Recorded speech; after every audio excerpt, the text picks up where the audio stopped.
Bonjour les amis, bienvenue sur le podcast du site commentphotographier.com. Alors aujourd'hui, on va parler de différentes techniques pour jouer avec la lumière du soleil. Quand on veut faire des photos en extérieur, je dirais, là on va être plus sur du domaine style photographie ponctuelle, d'objets, photographie de macro, mais plutôt photographie de portrait, photographie de personnes en portrait ou personnes en pied, photos d'enfants, photos des animaux de compagnie, plutôt des prises de vue dans ce domaine-là. On sera beaucoup moins, voire pas du tout, sur le domaine de la photographie de paysage. La lumière du soleil, c'est une lumière qui, quand il fait beau, quand on a un ciel complètement dégagé, qui est relativement puissante, qui est violente, qui est dure. Après, certains vont aimer cette lumière-là, donc quand on va faire des photos de portraits, par exemple, de personnes en plein soleil, je dirais on va avoir, malgré tout, qu'on aime ou qu'on n'aime pas, on va avoir des inconvénients. Le premier inconvénient, et un inconvénient qui est quand même majeur, c'est que si on met notre sujet, on veut que notre sujet ait une lumière de face, eh bien il va être ébloui par le soleil. Donc il risque malgré tout de froncer les yeux, de froncer les sourcils, de fermer les yeux, parce qu'il va être ébloui, il va en prendre plein la figure. Et il ne va pas pouvoir garder les yeux ouverts. Et ça va être un peu problématique. En plus, il y a énormément de gens qui sont très sensibles à la lumière du soleil et qui sont incapables d'ouvrir les yeux avec le soleil dans la figure et qui très vite vont avoir les yeux qui vont pleurer, ils vont avoir les yeux rouges. Et ça sera même plus possible ils vont pas être en capacité de poser pour faire des photos. Moi, j'ai très souvent le cas avec des clients pour du portrait en extérieur. Ça devient très vite impossible. Donc, vous voyez que faire des photos de portrait avec le soleil de face, c'est compliqué.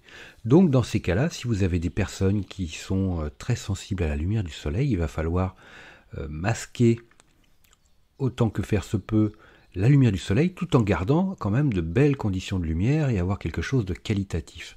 Alors, c'est plutôt dans ce sens-là que va s'orienter le podcast. Alors, première possibilité, c'est au niveau du soleil, c'est de diffuser la lumière du soleil. C'est-à-dire qu'on va venir mettre un élément entre le soleil et le sujet qui va adoucir, qui va filtrer comme un papier calque, qui va diffuser et adoucir la lumière du soleil. C'est-à-dire qu'elle ne l'aura pas en direct. Alors ça, la solution pour faire ça, par exemple quelque chose de très simple, vous pouvez repérer un lieu propice pour vos prises de vue et utiliser un arbre. Et entre deux arbres, tendre une corde à linge, et de venir, avec des épingles à linge, fixer un drap blanc. Et de positionner votre sujet à l'ombre de ce drap blanc. Donc comme ça, il va bénéficier de la lumière du soleil à travers le drap, et cette lumière va être diffusée, elle sera douce, mais en même temps elle va rester très lumineuse, et vous verrez que ça va vous apporter une lumière très qualitative, très intéressante. Première chose. Alors après, c'est vrai que vous pouvez tendre cette corde à linge entre deux arbres, vous pouvez la tendre entre la maison et une voiture, par exemple, parce qu'il faut quand même des sujets. Un drap, ça pèse quand même un peu de poids. Donc il faut quand même des éléments qui soient relativement bien fixes, qui ne bougent pas. Donc avec une voiture, par exemple, si vous n'avez pas d'éléments, si vous avez un arbre d'un côté et de l'autre côté vous n'avez rien, vous n'avez pas assez de câbles, vous pouvez approcher une voiture, par exemple, tout simplement, et vous fixez ça à un rétroviseur, ou vous fixez ça à un rétroviseur de la voiture, ou par-dessus la voiture, vous fixez à l'arrière, sur le crochet d'attelage, en passant bien par-dessus la voiture. Il faut que le câble vienne passer sur le toit de la voiture pour rester bien en hauteur. Il existe différentes possibilités. Là-dessus, je vous laisse juge et maître du montage. Il y a également la possibilité d'utiliser les ombres, je dirais, naturelles, liées au paysage ou aux éléments présents. C'est-à-dire que l'idéal, quand on utilise des personnes en plein soleil, bien, on peut les mettre à l'ombre d'un arbre, les mettre à l'ombre d'une maison, d'un bâtiment, d'un mur. Et ce qui fait que cette ombre, on va se rapprocher un petit peu de la lumière diffusée par le drap, mais l'ombre sera beaucoup plus sombre, elle sera beaucoup moins lumineuse.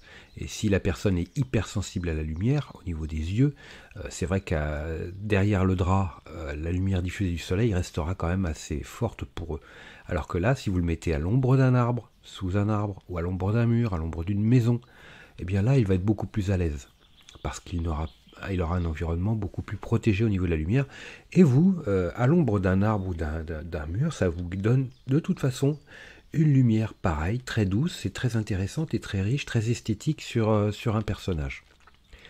Autre chose également, une petite astuce qui peut être très sympathique au niveau de la lumière quand on est au soleil et qu'on veut essayer de se protéger, c'est de mettre une personne, par exemple, vous ouvrez, vous pouvez mettre la personne en intérieur, mais par exemple à l'entrée d'un garage, à l'entrée d'une porte, de porte d'entrée, vous ouvrez la porte, vous le photographe, vous vous mettez à l'extérieur, ou très légèrement à l'extérieur, vous mettez votre sujet à l'intérieur, et mais vraiment à 1 mètre, à 1 mètre dans le bâtiment, vraiment, et qu'il soit éclairé par la lumière extérieure et que le fond derrière lui soit à l'ombre. Donc on va avoir un fond assez sombre et un personnage bien éclairé, un visage bien éclairé. Alors l'idéal, c'est que la lumière tombe directement sur le sol au niveau du pas de la porte. Au niveau de l'entrée, si vous faites ça dans une entrée de garage, parce qu'après vous pouvez tendre un drap blanc derrière, dans le garage pour masquer un peu s'il y a tout du bric-à-brac dans les garages, en général c'est ce qui se passe. Vous mettez un drap, vous pouvez acheter des fonds qui se déplient tout simplement, des fonds photos ou des réflecteurs photos, vous pouvez en mettre un derrière. Mais l'idéal, c'est que le soleil tape directement au sol, comme ça il va venir apporter une lumière réfléchie au niveau du sol. Donc on aura une belle lumière qui va arriver sur votre sujet. Ça c'est la même chose quand vous prenez votre personnage, par exemple, quand vous pouvez le mettre à l'intérieur, vous vous mettez dos à l'intérieur, dos à une fenêtre, et vous mettez votre personnage face à vous, face à la fenêtre. Comme ça vous allez avoir une belle lumière de face. Ça c'est aussi une possibilité au niveau de la lumière. Alors après, si vous avez une personne qui est sensible aux rayons de soleil, ben, l'idéal c'est de l'emmener en prise de vue un jour où le temps est couvert, où il y a une petite couverture nuageuse, comme ça vous allez profiter des moments où le soleil est masqué par les nuages, pour profiter de la lumière diffuse, de la lumière douce, pour faire vos photos en extérieur.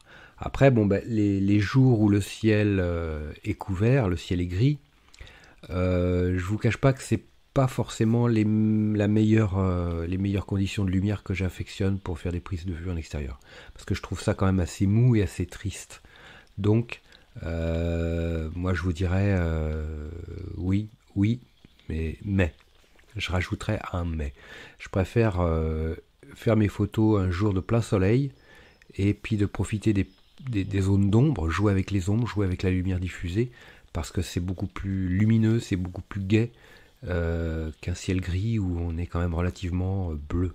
On est beaucoup plus froid, c'est beaucoup plus triste en termes d'ambiance.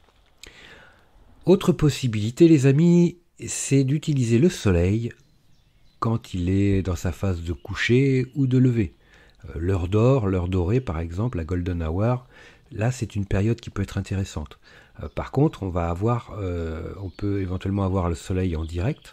Il va être beaucoup plus bas au niveau de l'horizon, donc il va être très chaud, très doré, et il sera très joli sur les visages. On va avoir des gens qui vont être beaucoup plus bronzés entre parenthèses, on va avoir des teintes qui vont être beaucoup plus chaleureuses, et ça va donner tout de suite des effets très très sympathiques. Surtout l'environnement va être très doux, très chaud lui aussi. Il va profiter du soleil et de ses 1000 couleurs.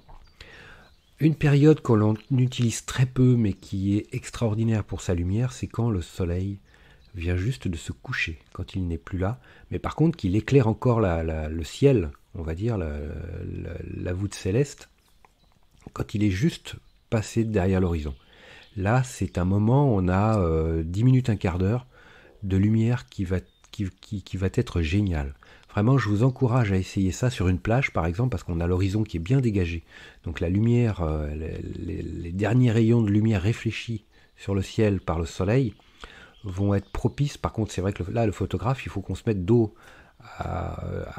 au lieu du coucher de soleil, et on va avoir notre sujet face au coucher de soleil. Donc le photographe se met dos au coucher de soleil. L'objectif, c'est pas de photographier le coucher de soleil ou le soleil couché, c'est vraiment de photographier la personne éclairée par le soleil couché. Ça donne une très très belle lumière. Si vous voulez voir un peu ce que ça donne, j'ai fait des photos comme ça dans la formation sur portrait en lumière naturelle. J'ai une formation sur le site commentphotographie.com au niveau des portraits en lumière naturelle. Il y en a une aussi sur les portraits en lumière au flash. Mais au portrait lumière naturelle, je fais des séries de portraits dans ces conditions-là, et vous voyez complètement le résultat, et c'est absolument fabuleux. C'est une lumière que moi j'adore. Après, l'inconvénient de ça, bon, on l'a quand le soleil, c'est juste avant qu'il se lève, ou juste après qu'il soit couché. L'inconvénient, c'est qu'on a une lumière qui tombe au niveau puissance. Donc on est obligé de monter la sensibilité ISO. Mais je dirais, peu importe, on ne fait pas d'omelette sans casser d'œufs, et il faut vraiment, il faut ce qu'il faut, on va dire. C'est pas grave, on monte la sensibilité ISO, on ouvre de toute façon, comme c'est du portrait, on va avoir un diaphragme qui va être le plus ouvert possible avec une mise au point sur l'œil. Donc de ce côté-là, on va avoir un diaphragme complètement ouvert, donc on va faire entrer un maximum de lumière. Là, ça va faciliter les choses. Au niveau de la vitesse, c'est du portrait relativement posé, donc ça va pas bouger beaucoup, donc on peut avoir une vitesse d'obturation du 50e de seconde, 60e de seconde, parce que notre sujet il va pas non plus danser la gigue. Donc voilà, une vitesse relativement raisonnable, un diaphragme complètement ouvert, et puis une sensibilité qui va monter éventuellement 400-800 ISO en fonction de la luminosité de l'environnement. Ça, c'est important. Alors je vous disais de faire ça sur une plage, pourquoi? Parce que sur la plage, le sable reste très lumineux, très clair, donc lui aussi il sert de réflecteur au niveau du sol. Parce que si vous faites ça sur un parking, le bitume il est noir et il absorbe la lumière.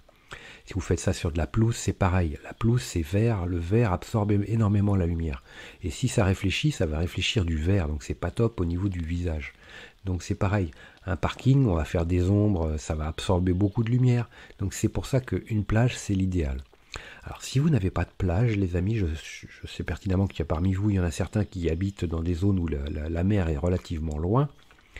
Ce que vous pouvez faire, c'est soit profiter d'une terrasse avec du ciment, du carrelage blanc, ou éventuellement vous mettez un réflecteur blanc au sol, c'est-à-dire un drap, quelque chose qui est clair. Ou alors vous mettez votre personne, si vous avez une voiture avec un capot blanc, vous mettez la personne collée à une voiture, avec le capot blanc va servir de réflecteur au niveau du visage, tout simplement. Ça c'est les petites astuces, c'est cadeau, c'est le petit plus. Dernière petite chose avant de se quitter, si ce n'est pas déjà fait, je vous encourage à faire partie de ma liste de contacts pour bénéficier de conseils quotidiens, d'astuces photographiques, de choses vraiment utiles et intéressantes à connaître, à savoir, ou à se faire rafraîchir la mémoire sur certains sujets. Il y a toujours un intérêt à avoir un petit lien entre nous au niveau quotidien. Il y a aussi quelques réclames commerciales, je dirais, de temps en temps. Voilà, donc n'hésitez pas à aller voir sur les formulaires du site comment-photographier.com. Vous en avez sur les articles au niveau de la colonne de droite, ou autrement en bas d'article, vous avez des formulaires un peu partout, et vous pourrez comme ça ainsi faire partie de la liste de contacts. Autre chose également, actuellement, il y a 50% de réduction sur toutes les formations du site commentphotographier.com. Donc vous allez sur le site commentphotographier.com et vous allez sur la page formation, tout simplement. Ou alors comment-photographier.com/formation photo. Mais allez sur le site, ça sera beaucoup plus simple. Donc vous avez 50% avec le code 5050 en chiffre arabe, et vous pourrez bénéficier de toutes les formations à moitié prix. Vous avez une quarantaine de formations sur la photo de paysage, vous avez des formations sur le portrait, vous avez des formations sur les photos d'enfance, sur les photos flash, sur la photo culinaire, j'en passe des meilleurs, les amis. Donc ne vous privez pas, c'est actuellement avec le code promo 50 50%. Voilà, écoutez, je vous souhaite de belles photos en extérieur, profitez-en bien, bonne photo à vous les amis, je vous dis à très vite, ciao.